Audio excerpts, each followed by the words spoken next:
Brandon Arnold is here, Executive Vice President at the National Taxpayers Union. Brandon, what are your thoughts on the president? Is he right on the money? What do you agree with? Maybe what do you disagree with?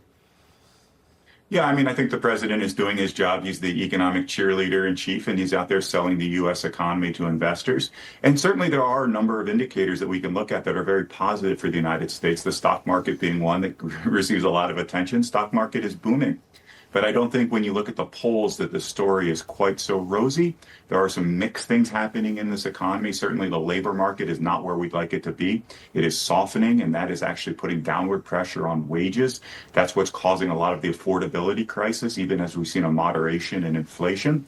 So there are some causes for concern there. I think there's reasons for optimism, but there's a lot of work to be done on this economy to get everybody back to where they need to be, back where we were during the first Trump administration when the economy, I think, was a little bit stronger than today's economy. Sure. He did tout the GDP numbers, and those are indeed solid. That's a good look.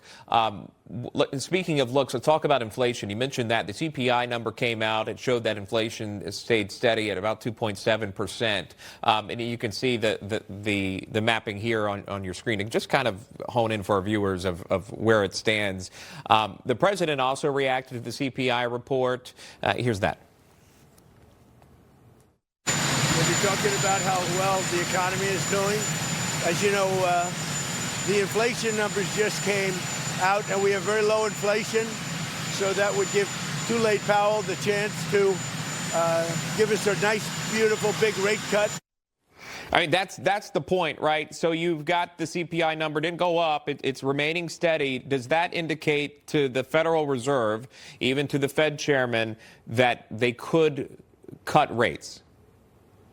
I think it certainly nudges the decision matrix in that direction. Listen, inflation is still a problem, but it is not nearly the problem that we had under Joe Biden, and it is moderated. So that's a good sign. The real concern, I think, that the Fed is looking at right now is what's happening on the labor market side of the equation. Job market is weak, so a rate cut certainly should be in order here going forward here. Also, when you consider the state of household debt, and the president has talked about this, I don't really like the idea of capping credit card interest rates, but the fact is we have $1.2 trillion in collective credit card debt right now. That is weighing heavily, and interest rate cuts could provide some relief to people that are carrying a lot of debt right now and are seeing those paychecks being swallowed up by credit card payments and so forth. Yeah, sure. Brandon Arnold joining us. We do appreciate that, Brandon. Thank you. Good to see you. Thank you. Appreciate it. You got it.